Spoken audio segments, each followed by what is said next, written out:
We are continuing our series on the hidden dynamics that are killing the execution in our company. Not our company, well, in your company, whatever company, you actually could argue at every company. These are the hidden dynamics that when left unaddressed, unchecked, unresolved, unnamed, it kills execution.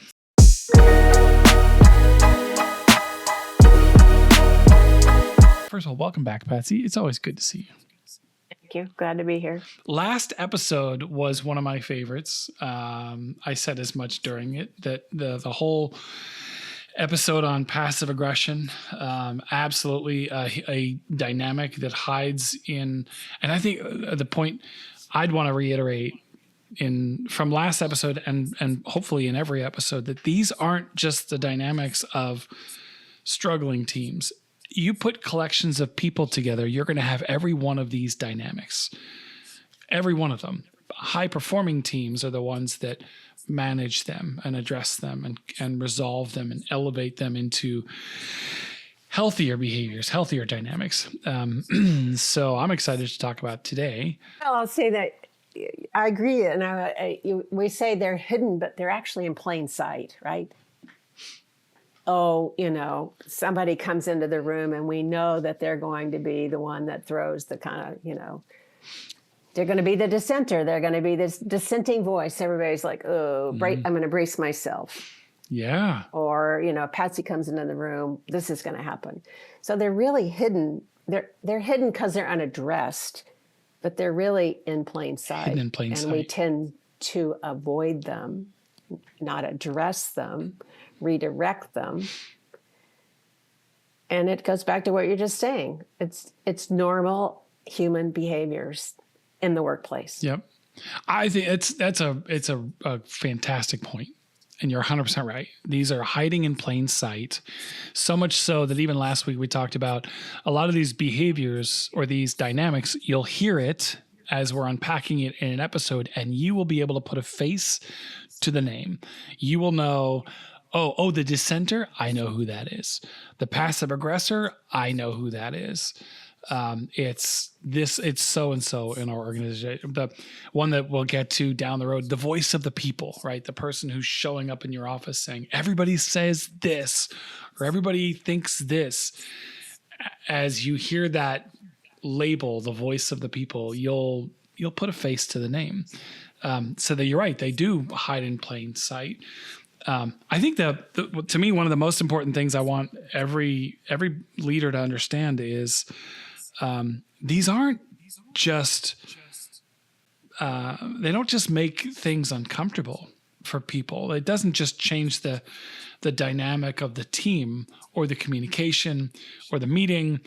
It's actually killing execution. That's the whole point of this, is these things, when left unchecked, when left unmanaged, impact your ability to get stuff done. And that's execution.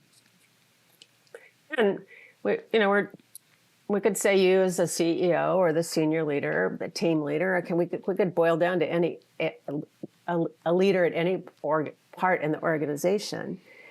The more that you can start to recognize these dynamics and the effects they're having on your ability to work well together and ultimately to make the contributions we each want to make, then you're allowing your team to be higher functioning and, as you said, to execute on what matters. And to bring our best, we're going to continue to pick on the dissenter. And, there's a value in that, but we want to be able to get that value, not reject it. Because ultimately, as human beings, we tend to create what you were just talking about, identities, judgments. Right. Then we can't listen. We can't listen to each other when we're in that place. And I think that's another great point. You're 2 for 2, Patsy. Tell you. It's another great point. Anyone who is exhibiting these behaviors or these dynamics, the dissenter, the passive aggressor, there's still value there. We talked last week about how the passive aggressive person is frustrated by things, right? There's a reason why. And if you can get at the reason why they're frustrated or they're bottled up, then there's very often they're frustrated by things that can be fixed or addressed in the organization that might move things forward. And to your point about the dissenter, there's tremendous value in having someone at the table who offers a different perspective and isn't just a yes person, right? I mean, you surround yourself with yes people, it sure makes my job easier, but it doesn't mean that I'm not leading us off a cliff. I need somebody to say, ooh, I'm a little concerned about that direction. So there's tremendous value in all of the people that we're talking about, or all the dynamics. It's how do you reframe them, coach them? How do you coach the value out of it? And what you're pointing to, which is we use that word as we open this episode, is the relationship. Mm-hmm. It's not just me pointing my finger at you. Right. It's me taking responsibility for caring about the value you bring, and how do I work with you or work together to shift our behaviors, shift that dynamic. And ultimately, people need to feel safe. They need to see that they do have value. Mm-hmm. So there's a whole kind of container when we start to have those conversations. Mm. Okay, so we talked about what we covered last time. We've already named a couple that we'll be covering in future episodes. Who do you want to talk about today? I want to talk about the rescuer dynamic. Mm. And I want to talk about it today because I just was recently with two senior leaders, and I saw this dynamic happening. I saw what it did to me just observing it, which is I kind of just kind of was in awe, actually, and not necessarily a good way.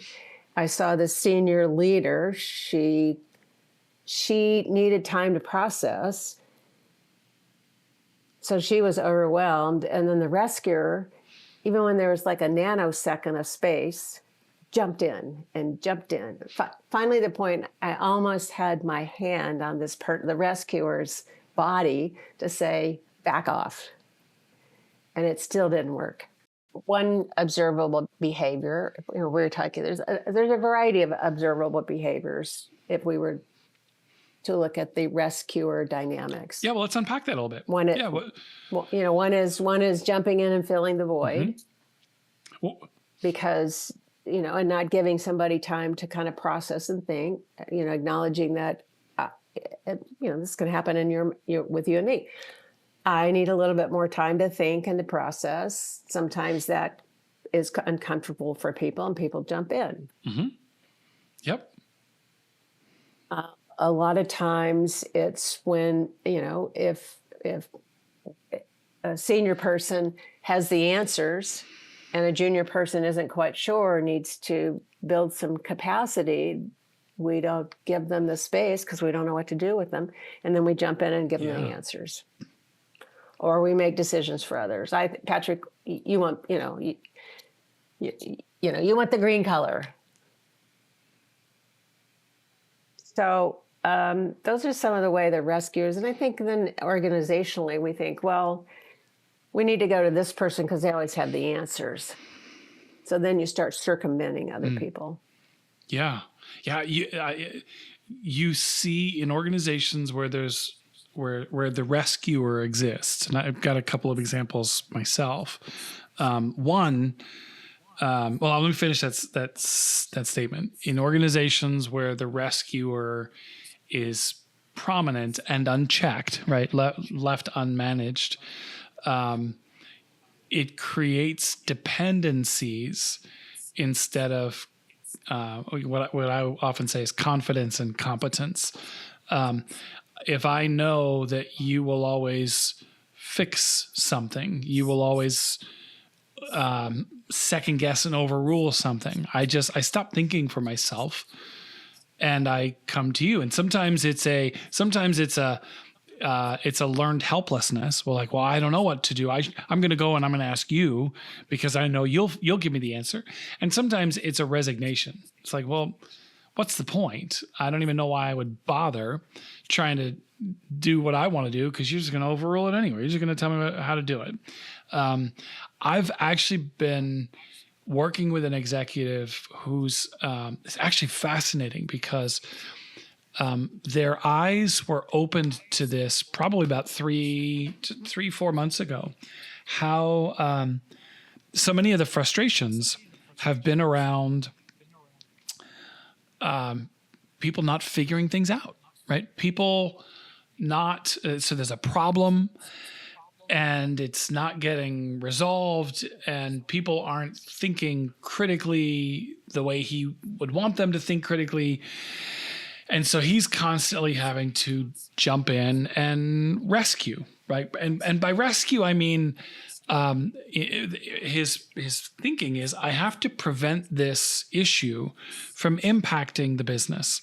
So I've got to, whether I'm rescuing the person or I'm rescuing the customer or I'm rescuing profits and loss, whether I'm rescuing the business, whatever it is, like there's always a legitimate reason. I should say always. There's often a legitimate reason for doing this.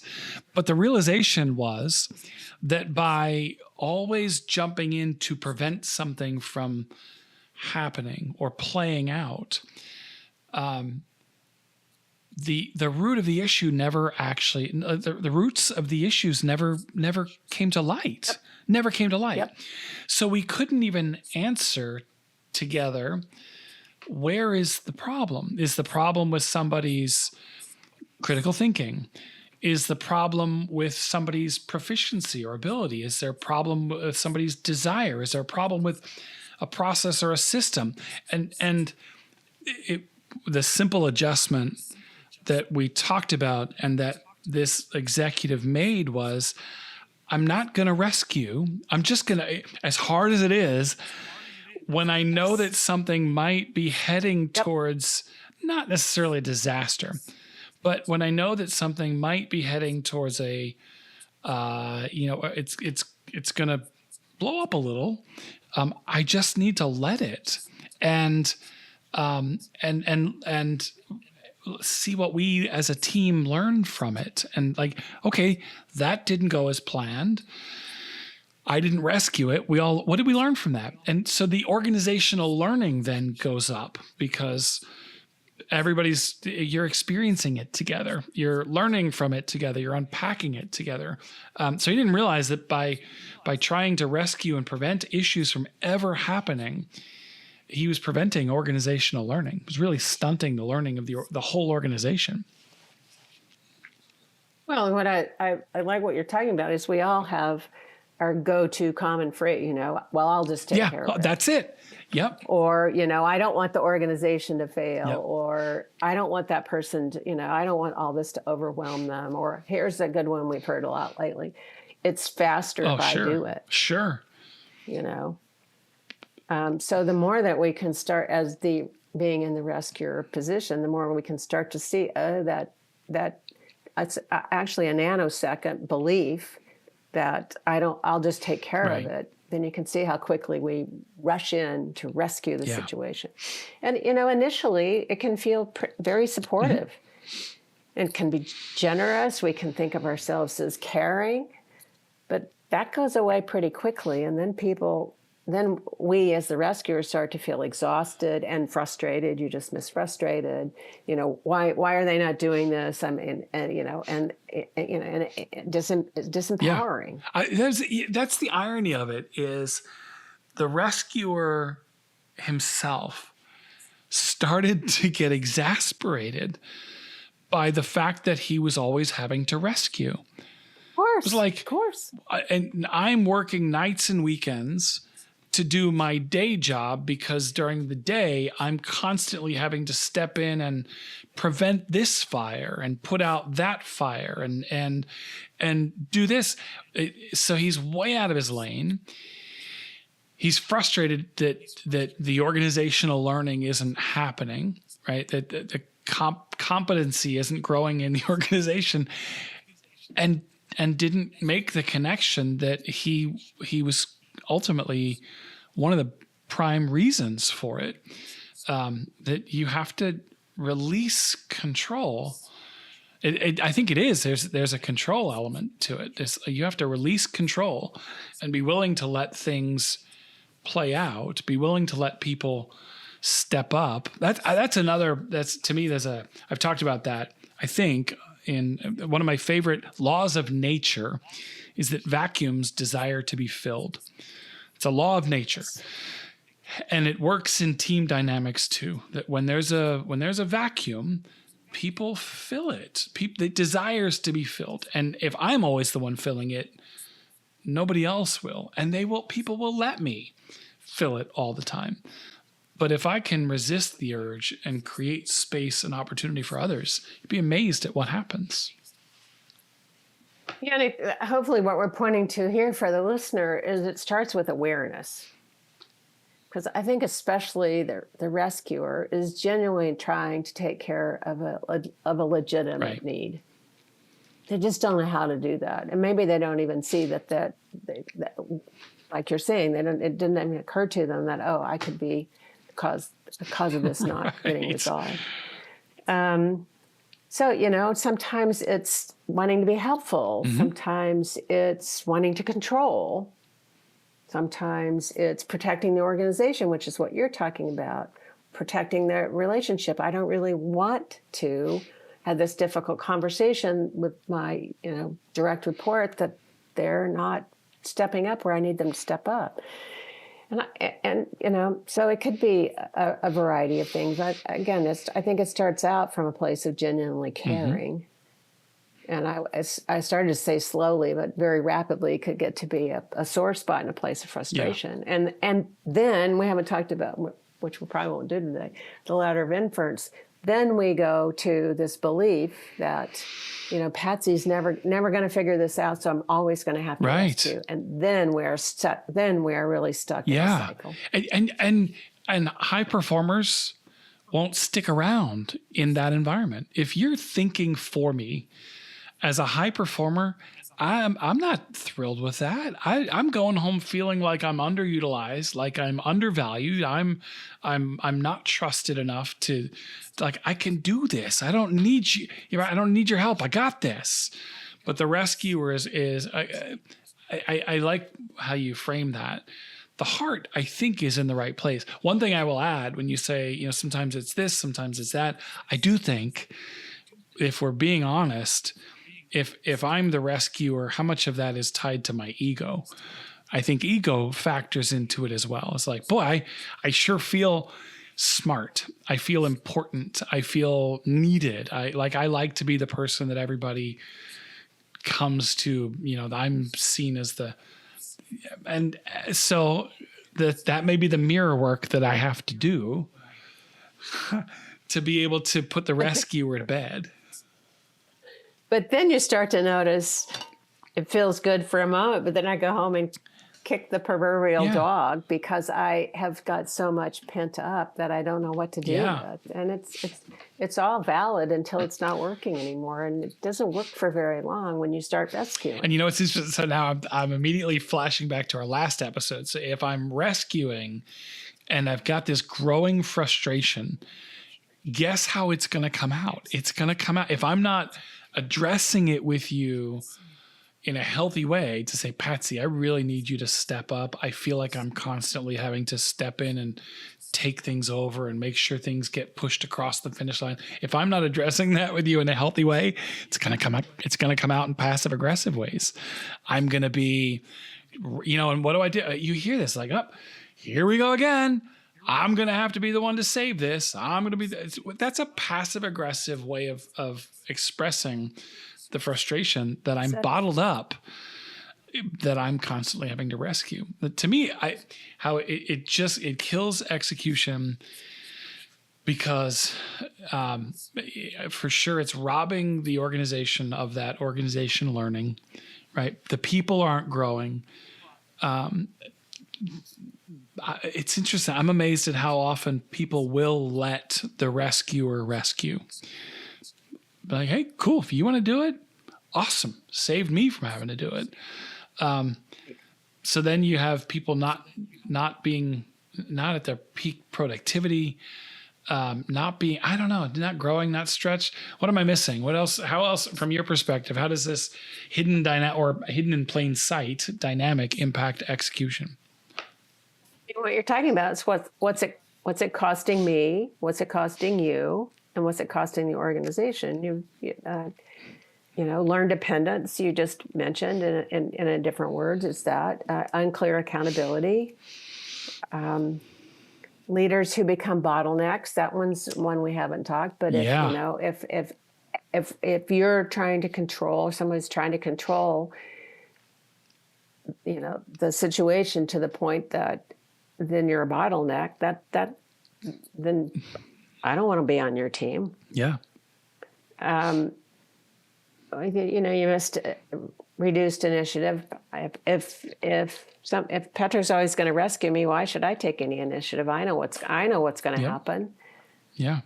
And what we're just talking about is burnout for the rescuer. Yeah. And so here you have a really high functioning, capable person, but because they haven't been able or haven't been able to recognize this relationship dynamic, they get burned out. And then that jeopardizes the whole organization, right?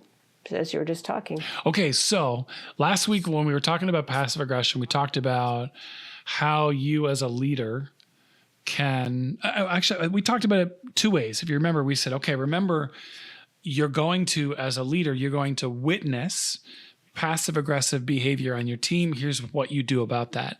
And then we talked about how you're going to experience it yourself. You're going to find yourself in the conditions of, in the right mix of conditions where you find yourself bottled up and it's not coming out in healthy ways. And so you are now behaving passively aggressive. And here's what you do about that. So I love that level of practicality.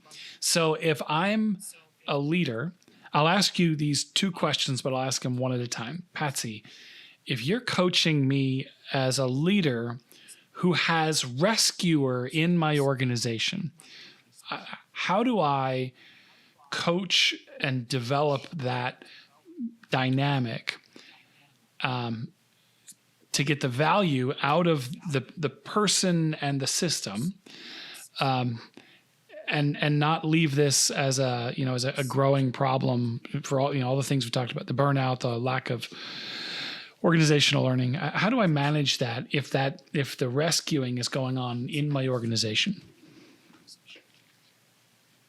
Well, first place is just to be aware of it and to start to look at what it's costing you, costing the other person, costing anybody that has to work with this person.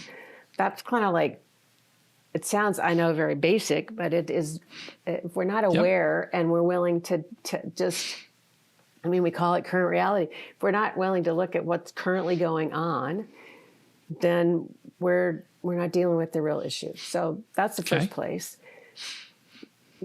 And then where I would go next is, I think people that are rescuing genuinely care. So how do you identify that? What's the value what's the need that you're trying to resolve? We want a high-performing organization, so great. So let's figure out how we're going to do that in a way that brings everybody to the table. So then I think that's where coaching comes in. And instead of telling somebody what to do, which isn't coaching, we can work together to try to solve the issue that we're rescuing.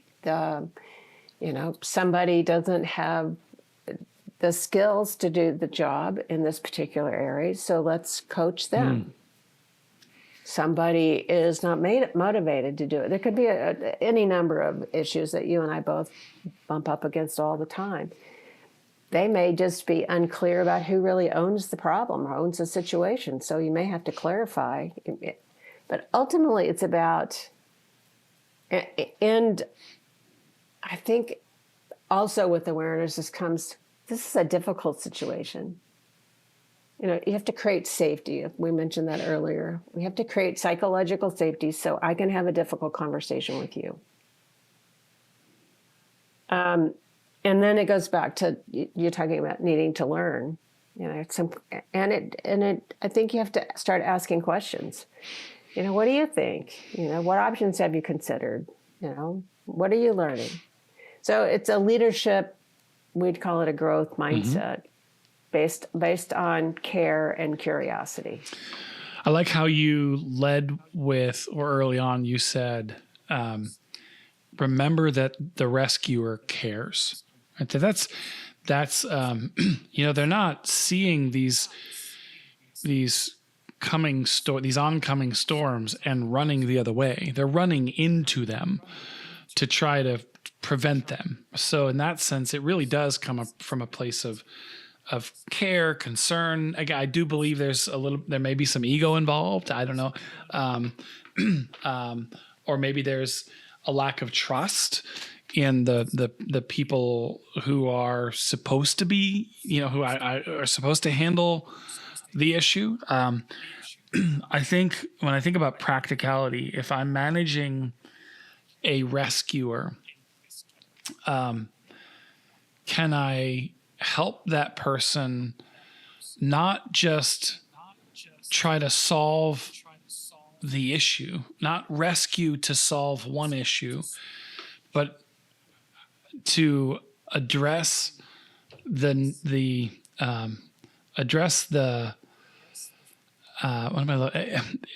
do you, it's having a bigger picture mindset, right? So instead of, okay, this one project is off track and therefore I'm going to jump in and rescue it. In fact, you and I know someone right now. Actually, we know a lot of people who, when the presentation, right, the PowerPoint presentation for the client, when they get the first draft and it doesn't look the way it needs to look, instead of sending it back to the team to be improved, they just take it and do it themselves. They lock themselves in their room and do it themselves. That's rescuing, right? For a variety of reasons, that's rescuing. So instead of, again, for practicality, if I'm trying to elevate the rescuer out of that behavior without killing the care that they have, is how do I get them to not rescue this one project, but instead, how do we elevate the organization to prevent the rescuing from needing to happen in the first place? And to shift that mindset. I don't want you to fix this one thing. I want help us change the organization so we don't need to rescue. So you don't need to rescue in the future. Not this project, but the next one and the next one, and the next one that you don't even know about yet, but we know are coming. And then, as we start to close, it does remind me of one of our leadership premises is we've got to learn to lead ourselves first, which is a lot of what we've been talking about, but we haven't put it quite in that context, is I have to be aware of what causes me discomfort. Yeah. Well, I have to be aware of what my core values are so that I can stand in my place of care, of wanting to build something, of wanting other people to succeed. And if I can do that, then it helps me embrace the discomfort that there's a growth edge here, right? Something's not going to, it's uncomfortable. Things don't get solved immediately. I got to be in the discomfort of supporting you to build your capacity to step in and take care of.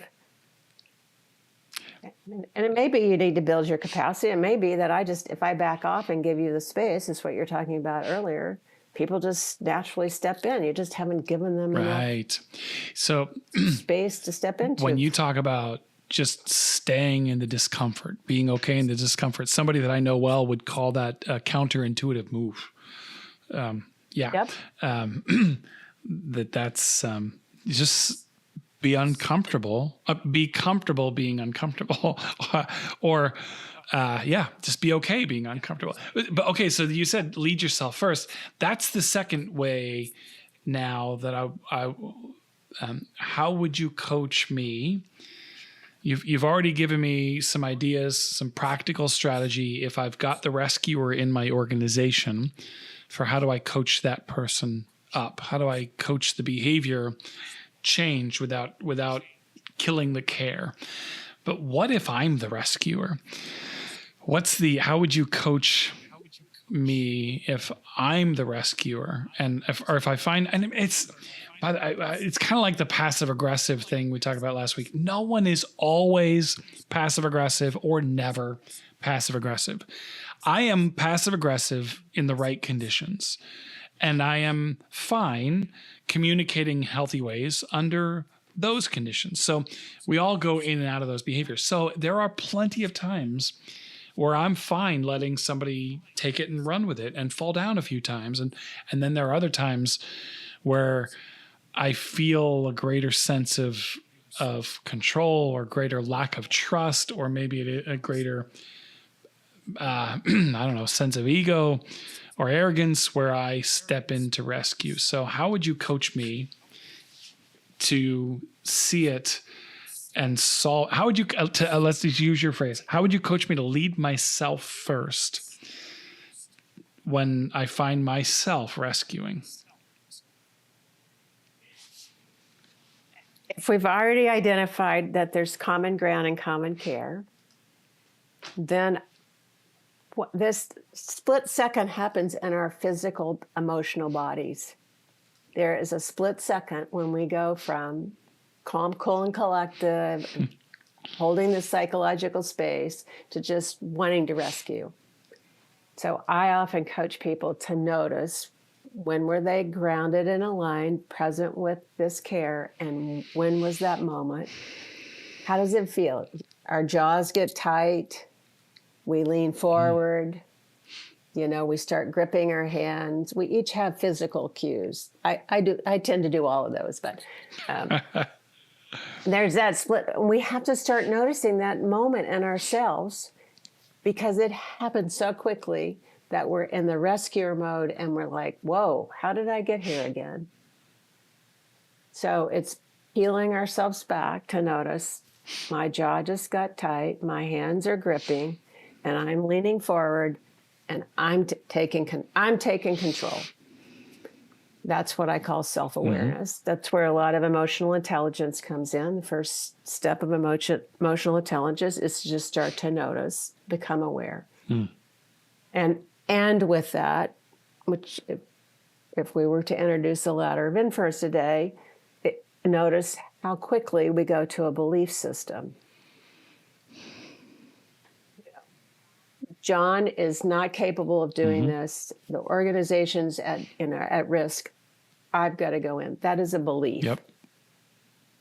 It could be called an assumption, but it eventually gets to belief. So that's kind of the sequence that I will often work with people on, is like, okay, breathe, lean back, open your mouth, unclench your jaws. People think that's, I don't want to do that, but to me, that's the where you catch yourself in any of these modes.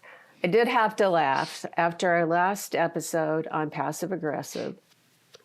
I didn't do that for myself, and I found within 6 hours of us recording that episode, I was in a passive aggressive state, and I was like, oh my gosh, here's my moment.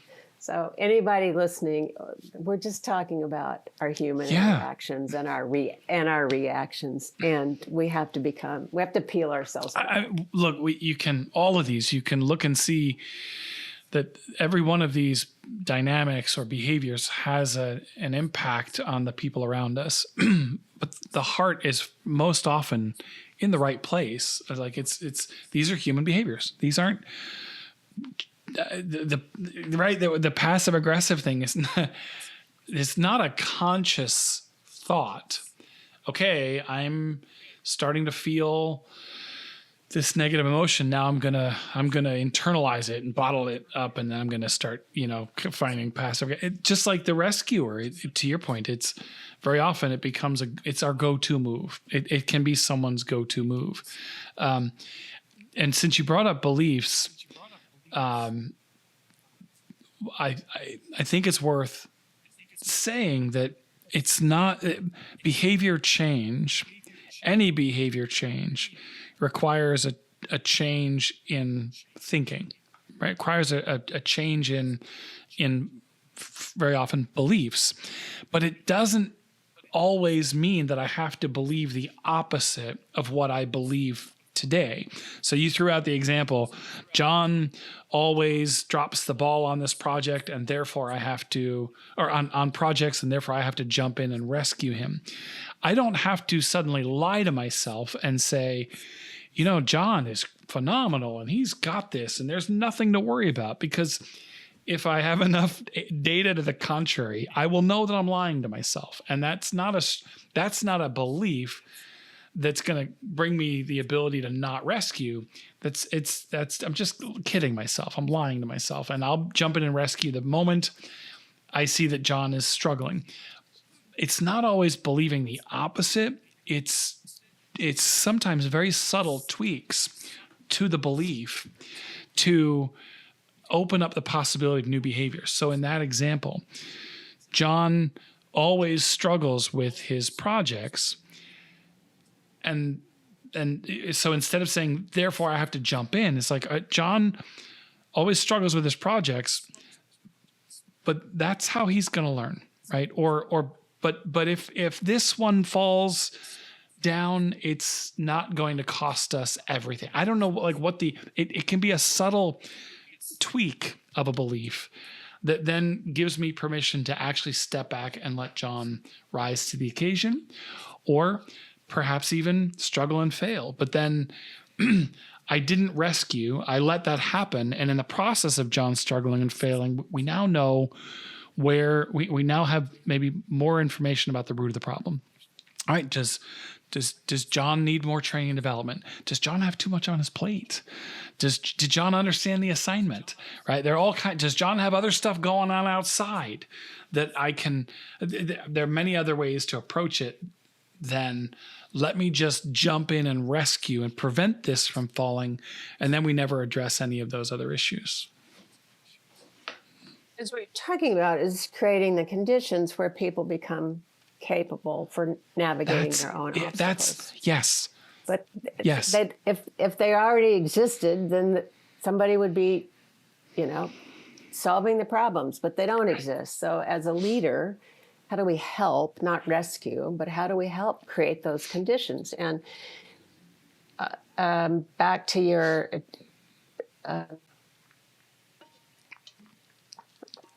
back to me finding myself in a passive aggressive moment.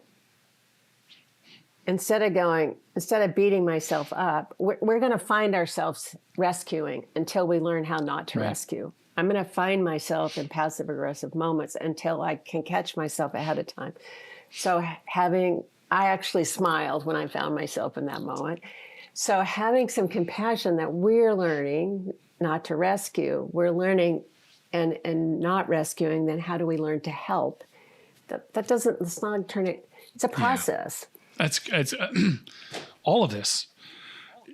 Compassion, we talked about that last time. If as a leader, if you're thinking, well, I don't have time for that, then you really don't have time to be a leader, because that's what it demands. And I love, you said, I think you summarized what I was struggling to say more succinctly earlier. And that is, rather than rescue, when I find myself rescuing, or if I'm trying to lead someone away from rescuing, rather than rescue for this instance, how do I create the conditions for people to rise to the occasion themselves? That's what I can be working on. That's what a leader should be thinking about. How do I create the conditions on this team where people can show up and crush it in whatever task or project or role they have, and they don't need anybody to rescue? And if we close, kind of come in full circle with your example of a senior leader rescuing, and for the sake of the organization, we could reframe it and say that helping someone isn't the same as rescuing them. Helping them builds capacity, which is we were just talking about. Rescuing somebody builds dependency. And one strengthens the organization. So ultimately, by not rescuing, we're starting to create what we wanted in the first place, We just didn't know that. And rescuing actually slowly weakens the organization. So it's not getting us what we want, even though we have a belief that that's what we need to do. That was beautiful. I don't, anything I say would only dilute that. That was beautiful. Thank you. Well done. So I think what I'm saying is I don't need to jump in and rescue whatever the point you were making, because you nailed it. It's been made. I did it. It's been done. So, okay. All right. Well, anything you would add to our issue on rescuing, or is here a good time to wrap her up? I think it's a good time to wrap her up. And as we wrap her up, just remember we're all humans in a work environment wanting to bring ourselves fully to the work we do. And I can say not a single one of us does that 100%. Yep. I agree. Yep. That was beautiful. All right. Listener, thank you for sticking with us to the end of another episode. This one, the second episode in our series on the hidden dynamics that are killing your execution. Do us a favor. If you found this episode or this series helpful, then please share it, like tag us, post it, repost it somewhere, and feel free to connect with Patsy and I both on LinkedIn. That's it, I guess. We'll see you next time on The Frustrated CEO. Patsy, anything else? I would say if you find yourself that you've stopped rescuing us, let us know. Celebrate it. Let us celebrate with you too. If those moments where you find yourself noticing these behaviors and catching yourself, whether beforehand to change your behaviors or even after the fact, that's still awesome. That's that awareness piece where even if I notice it after the fact, just the fact that I've noticed it, that to me, that's mindfulness. That's what that is. So yes, great call. All right. Awesome. Well, we'll see you next time when we'll continue our series on the hidden dynamics that are killing execution.